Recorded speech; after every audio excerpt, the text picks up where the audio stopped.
Hi besties. So I'm having technical difficulties again. I actually had a long-ish video recorded, which was kind of like long and rambly, and the point of it was like I want to start practicing astrology. And so I was gonna just like say, if you want like a reading or like a horary question, if you want to ask a horary question or like a birth chart reading or something, email me, we can set something up. I don't really have like a pricing system yet, so we can like work out what you think is fair. Potentially I could do a reading for free, and then you could like, it could be like a tip based thing, so like if you feel like that was really helpful, you could tip a lot. Like if I say like, oh, you're gonna get a job soon, and then you do get the job and you send me a little tip, but like whatever. Anyway, the email would be juli.a.strology@gmail.com. By the way, I updated my profile picture. I drew it myself. I drew the first one, not the first ever, maybe.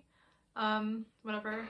The last one I was using, I drew with like colored pencils, and it was like kind of hard to see. The lighting wasn't great. And this one I got like new pens, and they're like brighter, and the paper is like clearer. There's like a little smudge, whatever. I might I might fix it still, but I was gonna practice a couple of times drawing the logo that it's juli.a.strology, so like the A from Julia and the A from astrology is like in the middle, and it's like a planet, and it's like in the colors of like the Palestinian flag, because I'm like really passionate about Palestine and like talking about the genocide and not letting people just like ignore it. So I just wanted to like include that in my little like logo for astrology, so even when I'm just talking about stupid stuff like Saturn going into Aries coming up, there's still a little bit about Palestine. You can't escape it. So yeah, let me know if you think it looks worse, or if I if I should change it back, but I think it looks better, and like it's easier to read, easier to see. So I'm happy with that. And then I just wanted to talk about Saturn going into Aries. As a Saturn in Pisces baby, I have Saturn retrograde too at 9 degrees of Pisces. So technically my first Saturn return was like I was born in August, and then my Saturn went retrograde, station direct, and then it went back. Saturn returned when I was like, it was in January, I think it was January 25th. So like I was a couple months old when I had my first Saturn return, but I don't really remember that. So I'm a Saturn in Pisces baby, just finishing up. This isn't the end of it yet, because Saturn it's going into Aries now.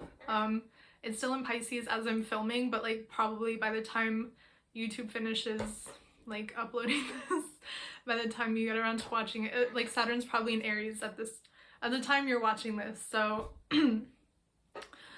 most people are a little more proactive about this, but I was sorry, I was still saying I was having technical difficulties. Yeah, I had a long video filmed, and I couldn't like well, I finished what I was talking about, but still, okay.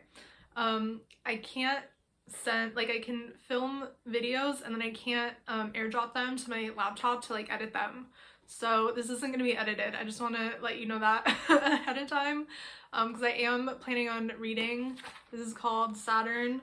It's by Liz Green. The subtitle is A New Look at an Old Devil. Yeah, it's like a really old copy. Obviously, I got it like secondhand. It's purchased, like, book belongs to and then I don't want to show their full name, but purchased April 18th, 1981. So Diane, I got your book. Anyway, yeah, I just found the page with Aries, Saturn and Aries. So now I get to do that again. Saturn aspects, no. Fiery signs and houses. Okay, so the way that she did this book was, she basically it's like the what do they call it? The 12-letter alphabet, when it's like Aries is the first house, Taurus is the second house.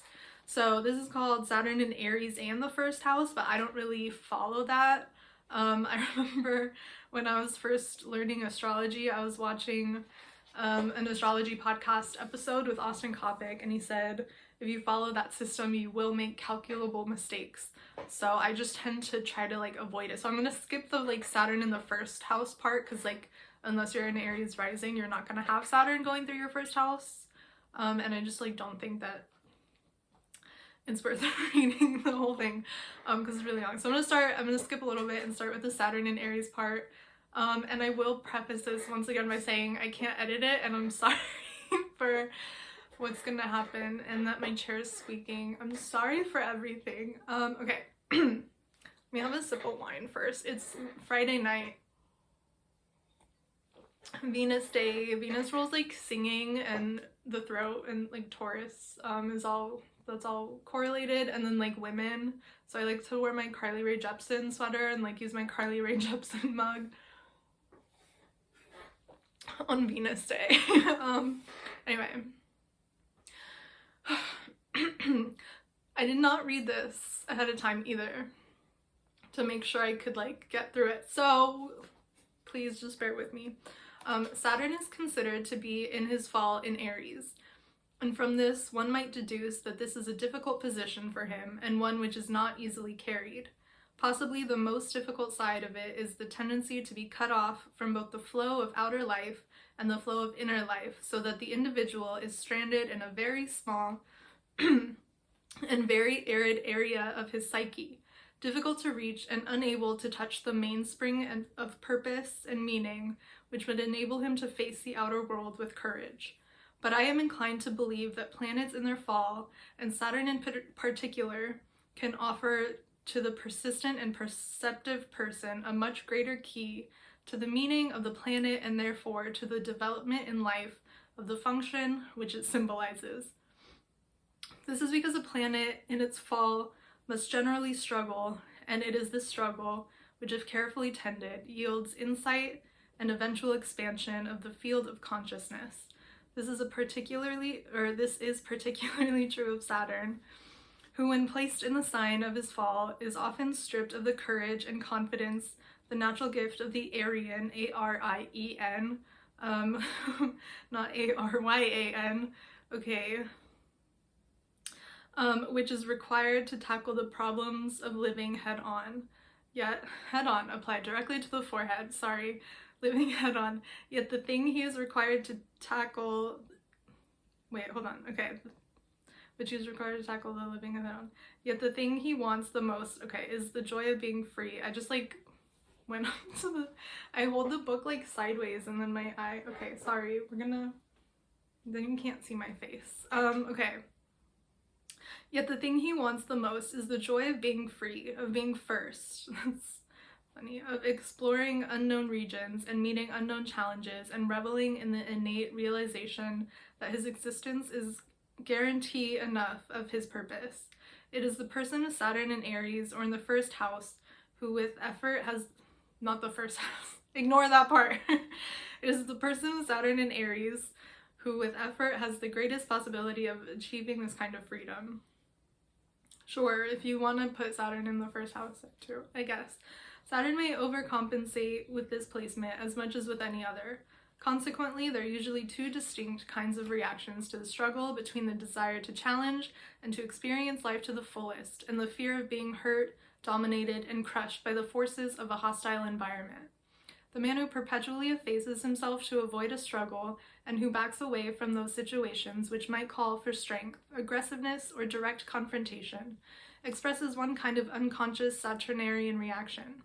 He often has no temper and rarely displays anger, but this can be very hard on the physical body because the natural tendency toward irritability is turned inward against oneself. The position is often connected with symptoms of a psychosomatic kind, such as migraine headaches, which are often linked with unexpressed anger and frustration. Oh, interesting. I get migraines. Okay. I don't have Saturn in Aries. I don't have anything in Aries. Okay, frustration. The self-effacement of this expression of Saturn is not truly humility, but is rather a fear of entering the fight because of the inner certainty of losing it. There's often great emphasis on being unselfish, a favorite keynote of Saturn in Aries, or in the first house. whatever. But to be unselfish, one must first have a self to give away. And the difficulty with this placement is that in the beginning, until the individual comes to terms with his fear, there is no real acceptance or expression of the self in the first place. Okay, back to Saturn in the first house. Do we talk about Aries again? Okay, let's go here. The use of the will is something available to every human being, but it grows in proportion to one's self-knowledge and self-mastery. The natural fear that the majority of people feel about the unpredictability of life is connected largely with the unconsciousness of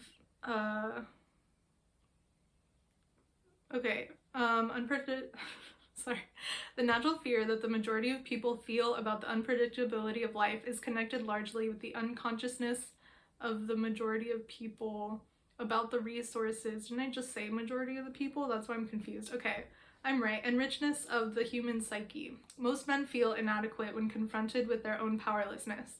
The man who has achieved a degree of psychic integration is far better equipped to cope with life because he is generally aware of the purpose of his own life in a broad sense, and also more aware of the energies in which he can utilize from within himself to carve out a piece of life for himself. Saturn in Aries, or in the first house, tends to first emphasize the fear of powerlessness because it suggests a clinging to the more superficial features of the personality and a consequent loss of contact with the richer inner person. Eventually, this fear can prod the individual into deeper exploration of what he considers to be his identity. Saturn in the house of the identity, okay, first house again, is closely connected with this search, which can help yield greater knowledge, greater integration, and the greater and more productive use of the will. So, okay, that's Saturn in Aries and the first house. Good stuff. Liz Green, love her. And then I guess I'll just like do a little bit of stream of consciousness. I don't know if my dad's coming home soon. I'll probably just like wrap it up if I see him walking in. But yeah, so when I think about like Saturn and Aries, obviously, yeah, it's in fall. If you don't know, each of the planets and the luminaries, the sun and the moon, if you count the sun and the moon as like a group, the luminaries, they each rule 2 planets. So the sun has Leo, the moon has Cancer, so are 2 signs of the zodiac. And like in the whole sign house system, the signs correspond to the houses. So like the first house is the whole sign that your ascendant is in. So let's see. Where was I going? Saturn and Aries. Oh yeah, okay. And then Saturn would rule Capricorn and Aquarius. Although like once the modern planets, the Uranus, Neptune, and Pluto were discovered, they were each assigned 1 sign. So Uranus was assigned Aquarius, and then Neptune was assigned Pisces. They took it from Jupiter, and then Mars gave up Scorpio to Pluto. So so that's the sign that they rule, right? But I still use the traditional rulerships. Anyway, so yeah, Saturn has Capricorn and Aquarius, and then the opposite signs to those are said to be their antithesis, or detriment. There's different words for it. I like antithesis. Detriment sounds really bad. Antithesis sounds kind of like not the best, but not the worst. And then there's a sign where they do really well, so they're exalted, which is like the difference between being at your own house and being a guest at someone else's house, or like going to a restaurant where you work, in a restaurant where like you used to work and everyone still remembers you, and like you walk in and they're like, hey, let me give you some free stuff, you know, like, oh my gosh. But like if you're working there, it's like everyone still knows you, probably people like you, you're probably treated well there, but like you have to like do the work, you know. But yeah, so like there's one sign where you're exalted. Saturn's exalted in Libra. And when I think about Saturn in Libra, like Saturn being exalted in Libra, Saturn is like the planet of time, hard work, and then Libra is a planet of like beauty. It's a Venus ruled Venus ruled sign, sorry, sign. It deals with like justice, balance, beauty, aesthetics, like I don't know, just like, so Saturn in Aries is like putting in a lot of time to get something beautiful. So I think of like ballet, or like violin, or something like crochet or knitting. I crocheted the moon phases. These are Mars retrogrades, by the way, if you're wondering like what are all those. Yeah, anyway. So yeah, just like putting in a lot of time and effort in order to learn a talent, that, like to create something beautiful. So yeah, other things like along those lines that like you need to put in time and effort. Trying to think of other ones. I'm just like, I can't off the top of my head. Like learning how to paint like photorealistic paintings or something, like yeah, just like something that takes a lot of mastery. And then so Saturn in Aries, Aries is the opposite sign to Libra, so every planet has and the luminaries. Yeah, so Saturn's exalted in Libra, in fallen Aries, and then like I just want to clarify, the sun's exalted in Aries and then in fallen Libra, so it's the opposite. And it rules Leo, where Saturn rules Aquarius, so they're like very opposite. And then the moon rules Cancer, it's in antithesis in Capricorn. What's the other one? Exalted in Taurus, and then in fallen Scorpio. So they're not like, because they grouped them together earlier, so I just want to clarify they each have their own, the sun and the moon have their own signs where they're exalted and fallen. But they only rule one sign each too. So like Mercury rules Virgo and Gemini, Venus rules Taurus and Libra. I feel like I'm doing them in a weird order. Mars is Aries and Scorpio. Jupiter has Pisces and Sagittarius, and like I said, Saturn's Capricorn and Aquarius. So okay, got all out of the way. So Saturn in Aries is like Saturn, the planet of hard work and time. Meanwhile, Aries is the sign that's like, it's the first sign, it's a fire sign, and it's cardinal fire. So a lot of times people will describe Aries as like a spark, but it doesn't have the staying power. Like Sagittarius or Leo's fixed fire, so it's like a bonfire that stays lit all night and kind of lights everyone up. Sagittarius is like, it's mutable fire, so it's like moving, like, I think of it as like a forest fire, kind of like, or like a wildfire, kind of just like always on the move. But like, it just seems so destructive, and like, I don't know, Sagittarius is like, they're aiming up, you know? The arrow is pointing up. So I don't want to like equate Sagittarius with like only destruction, but like that's just like the first image that I think of. Anyway, I don't want to limit them, you know? They could never be limited. Anyway, so yeah, Aries is it's a spark, and like if you have a short, like it's like a sprint, but if like you're trying to do like a long distance run, you're gonna run out of steam, you're gonna like burn out before you get there, you know? So Saturn, the planet of time, it doesn't do well in Aries. One thing they say about planets in their fall is that they just don't have the resources that they need to do what they want. And so yeah, Saturn, the planet of time, of old age, of like building structures that last, in the sign that like just doesn't have that staying power, it just like doesn't do as well. I think, okay, I don't want to give too many of my personal thoughts about Aries that I know, because I've had my heart broken by an Aries. I got dumped on Valentine's Day by an Aries. My dad's an Aries and he hurts my feelings sometimes. And I'm a Virgo, so Virgo and Aries are not, like, they don't make an aspect, so they like can't see each other.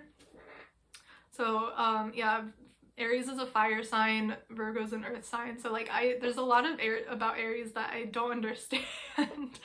But yeah, I think like when I tell my dad things that I hear about Aries on like the astrology podcast by like Rick Levine, who I think has a lot of Aries energy, he usually agrees. Like I was listening to Rick Merlin Levine, sorry, the other day while my dad was walking by like to the bathroom, he was like, when like Aries, instead of ready aim fire, it's ready fire aim, or is it, I feel like it should be aim ready fire, ready aim fire. But yeah, he's like, Aries is ready fire aim, like, because they're like, you can, once I shoot it, then I'll be able to aim it, I'll be able to move it once it's in, but you can't. So yeah, he was walking by when Rick said that, and he's like, yeah, that's pretty true.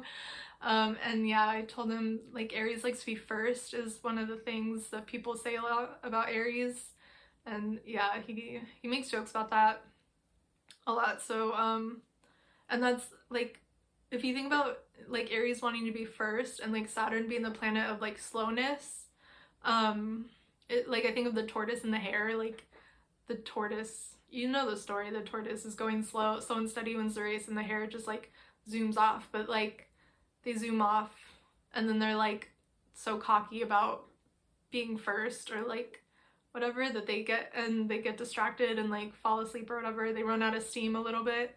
And then so Saturn ends up winning in the end. So like I don't want anyone to think that like this is to me like a bad time, you know. But yeah, it's like there's gonna be some challenges. We might feel under-resourced with like things that we're trying to do, like things that we want staying power in. If we're trying to build something that'll last, like build a company or something. It's very like capitalist centered example, but like another one is like a relationship. Like if you want a stable relationship, you might feel like you just don't have the resources, like you're not meeting people who have like the communication skills needed to build that kind of like long-term relationship, or like you're meeting people who like want different things than you, and you like maybe feel like you're ready to like build this, like could be a relationship, could be something else. You're ready to build this thing and you just like are waiting and you're like, it just like I'm not getting the things that I need. Like I need a specific thing. Like in order to build a relationship, you need a partner who also wants to build a relationship. And like if you're meeting people like who are already, like everyone you meet's already in a relationship, like that's just like not gonna work out for you. Like I felt that way a lot in college. I was like, I feel like everyone I meet already has a girlfriend, or like the guys I would meet would have a girlfriend. I was identifying as like, I thought I was asexual and then I thought I was bisexual, so I was like, the guys all have girlfriends. I didn't meet any, like the girls all are straight or whatever, but like I was just like, I can't date anybody because everyone's already like, everyone's unavailable, you know.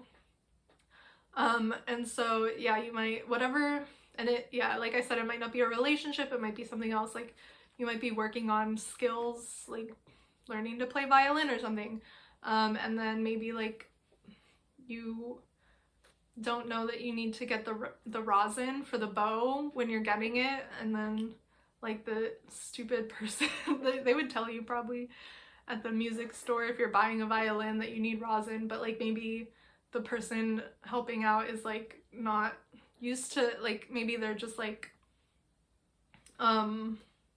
they just played a different instrument, maybe it's their first day, maybe they just don't know, so you end up without like the rosin, and then like I don't know, maybe the music store is really far, like 45 minutes, and you just like don't have time to go back there, and then you just like end up not being able to play the violin or something. Like you're working towards a skill and then you just like can't quite get there. But yeah, like Saturn I think is a planet, I mean I'm not totally done with my Saturn return yet. I'm only 30, so like what do I know about life, but like it seems like from what I know about astrology, what other astrologers have said, like as you get older, like the Saturn lessons start to like make sense. Like Saturn doesn't deny, it only delays. So if you keep working towards what you want, as long as it is what you want, I think if you're working towards like what your parents want, like your parents want you to go to law school or something and you're working toward that and like your heart's not in it, I don't think that's really like what you're supposed to be doing. Like I don't think Saturn wants you to do that either. But yeah, I just think if you keep working towards what you want, even if you don't feel like you have the resources, like I want to make these videos and I have all these ideas about like Like I could, if I had more storage on my laptop, I could like do people's birth charts instead of just like reading their book.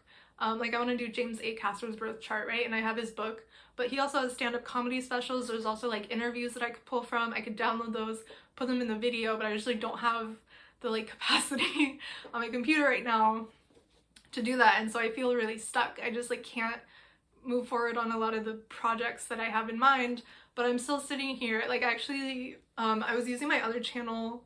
I still am. I'm just like doing a little daily vlog most mornings, pretty much when my dad leaves for work, because often he'll just be here and like making a lot of noise, so I can't like film. But yeah, like he goes and then I just like make a little vlog and I don't edit it. I just upload it like every day. I'm just sitting there like crocheting a little like tapestry, kind of like little thing like that. And yeah, I'm still making videos even though I feel like stuck, like I can't do the ones that I want to make, but I'm still doing something. I'm still like putting something out there, you know?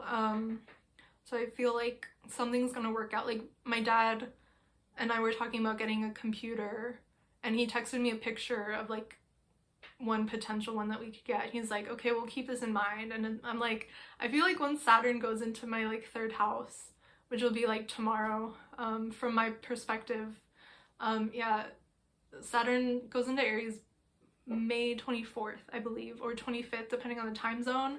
So I'm talking on the 23rd, but like I said, by the time it's done uploading, who knows? Sometimes it takes a really long time to upload videos, but those are like the hour-long ones that are like edited and stuff.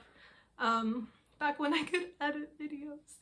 Like my Jeanette McCurdy one, that one had, I think, I was able to put in like her birth chart and stuff, if I remember correctly, and it took like 4 hours to upload. So anyway, I don't know where Saturn is when you're watching this, but yeah, it could be, let's see, should I go through really quick and do, I think there's so many videos where they go through like house by house what you can expect, but yeah, just like, I mean, if you know where Saturn is in your birth chart and you know like what house it's in, just expect delays in that area. So if it's like your first house, delays. So if you're an Aries rising, you could expect maybe limitations on your physical body. You might lose a lot of weight, and it might not be for good reasons. It might be like from sickness, but you like physically like get smaller. Saturn like limits. It's like, whereas like if you had Jupiter going through your first house, you might like gain some weight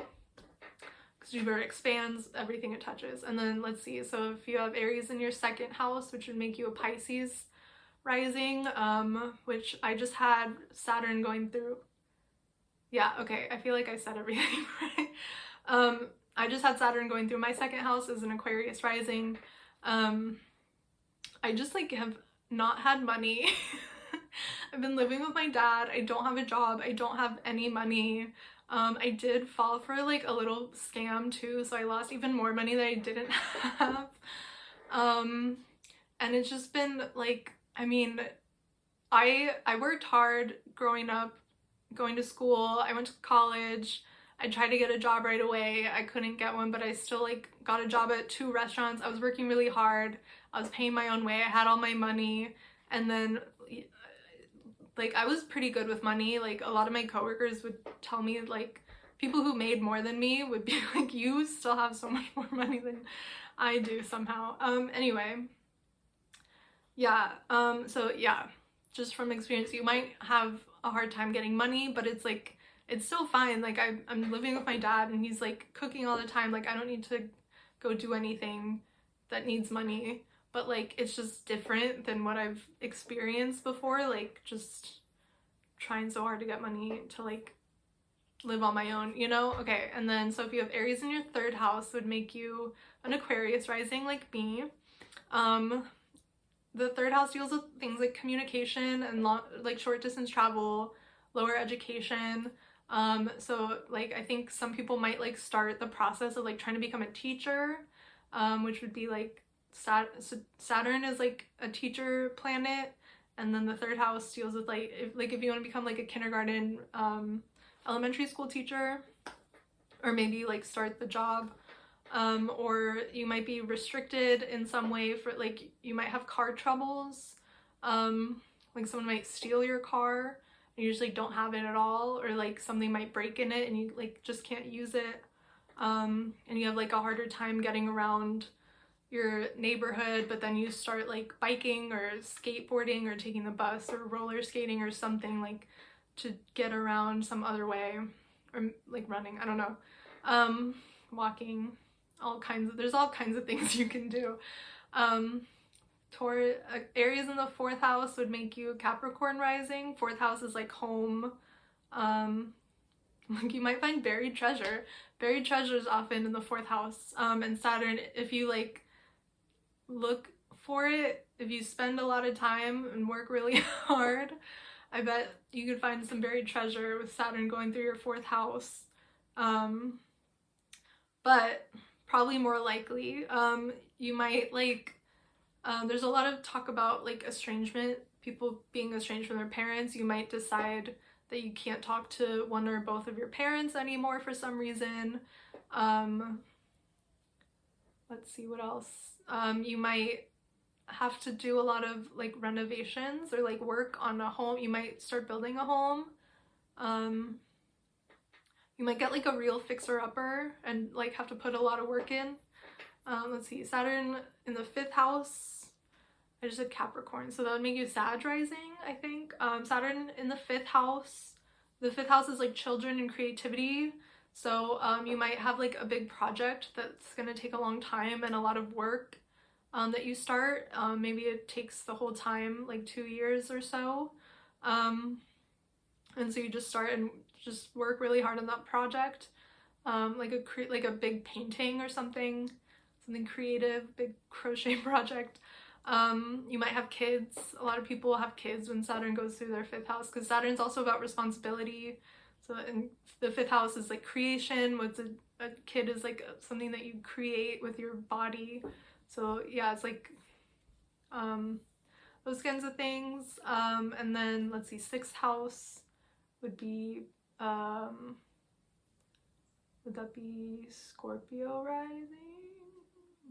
Taurus in the 7th house. Yeah. Okay, so Scorpio rising, Aries in the 6th house.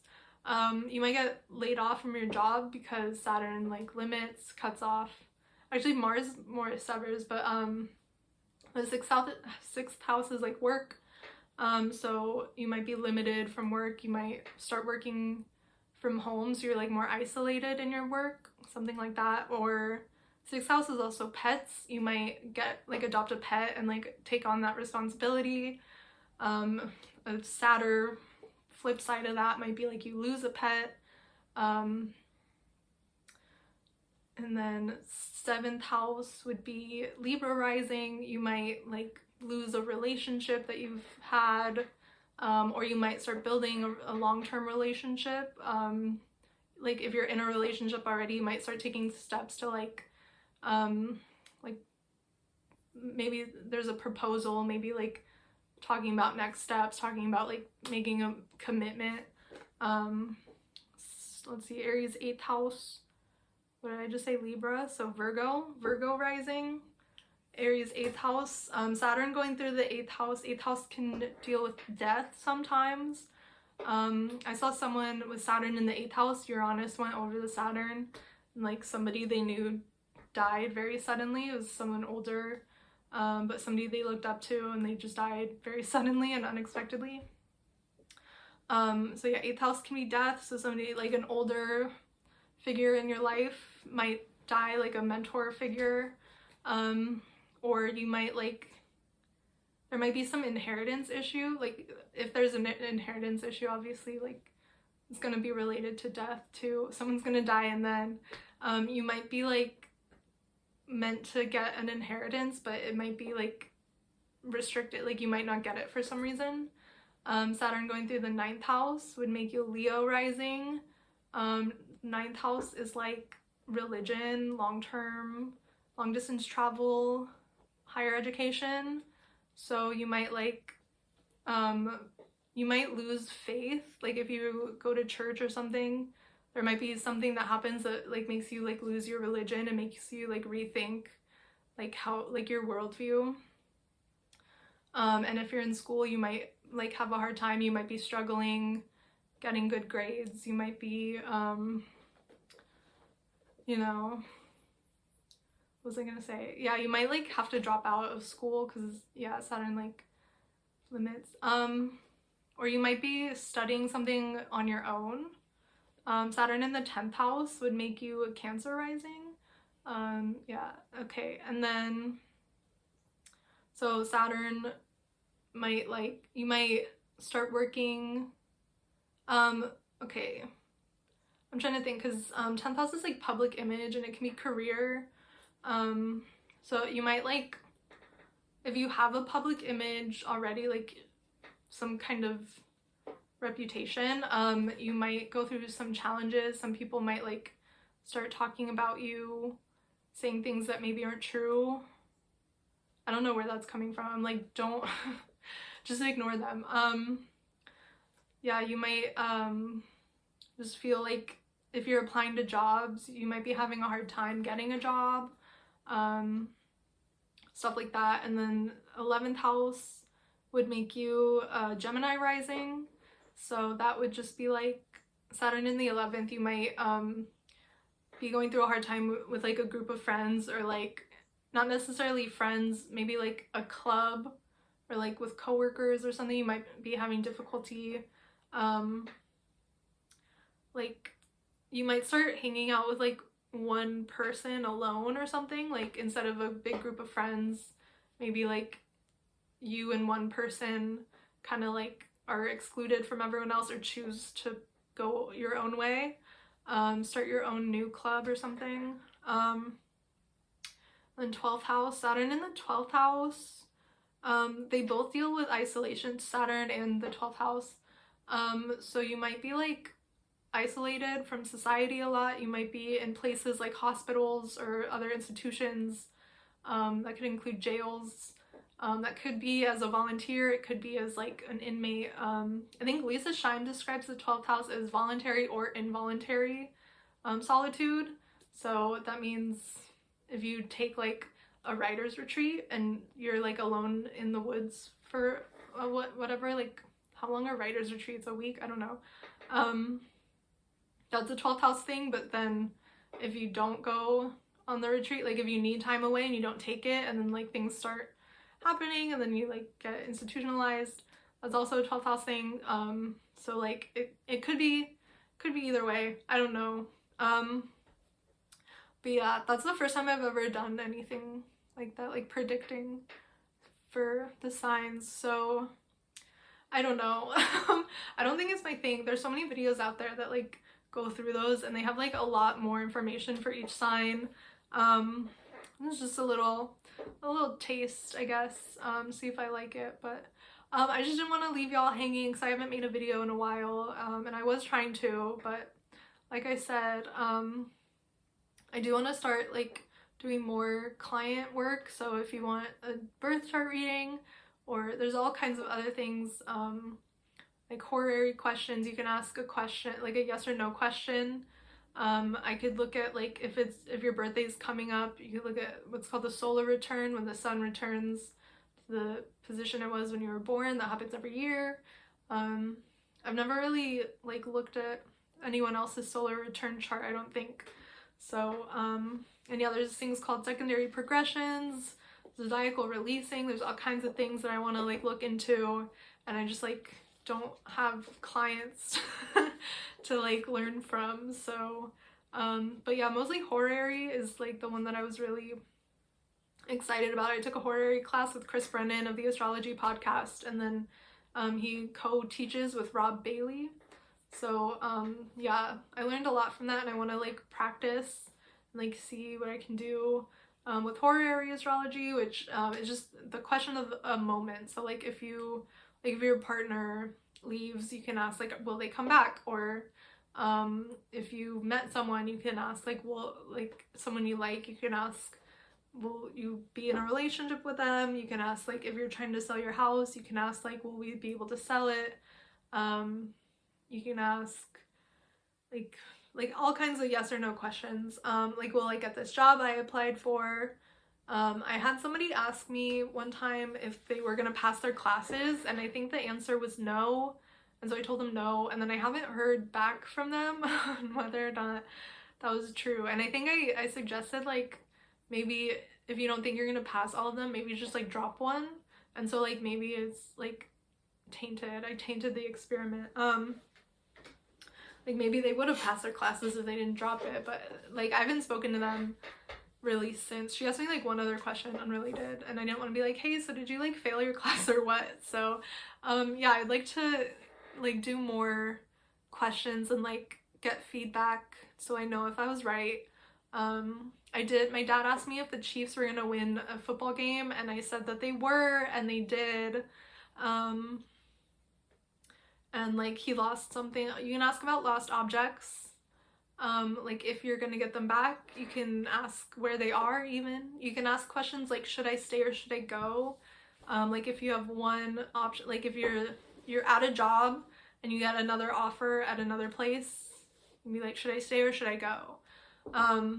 It doesn't really work, Rob Bailey says, if you're like, I want to move and I don't know where. Do I want to move to London or Paris or Tokyo or Rome or Johannesburg?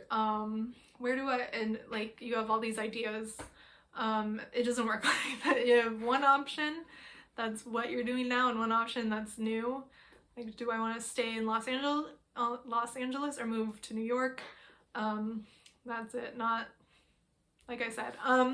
But yeah, what else is there? It's like, there's also questions about like legal stuff. I'd have to like rewatch those episodes probably, but if you have like, there's legal questions like, will I win my case? Like the trial, how is the trial gonna go? Stuff like that. Not how is the trial gonna go, but like, will I win? Or like, yeah. And then the chart shows you like what the outcome's gonna be and stuff. So, squeak, squeak. Anyway, yeah, I think that's all I have for now. Saturn and Aries. It's gonna feel, I think it's gonna be tough. We're gonna feel frustrated that we don't have the resources that we need to do what we want to do all the time. But if we keep showing, like putting an effort towards our goal,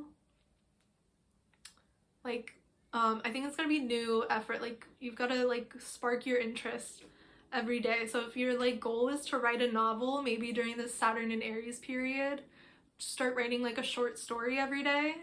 Get yourself into the mood of writing, but you're not writing the same thing. You're like, it's a new thing every day kind of. So like, if you can find a way to like make this the old thing that you've been doing every day, like make it new somehow, I think that'll help motivate, like with morale and stuff.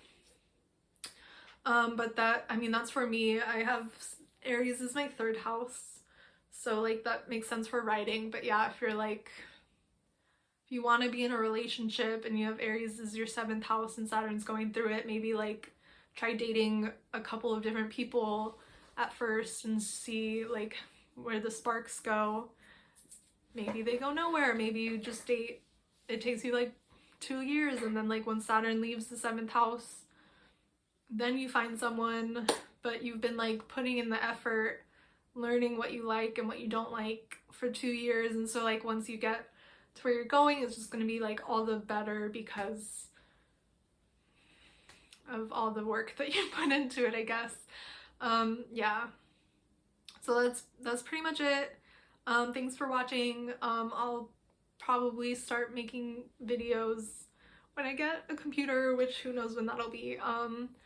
And yeah, I have my music channel if you want more from me in the meantime, and then the daily vlogs, which I'll link down below. So thanks for watching. See you next time. Bye. Have a happy Saturn and Aries. Okay.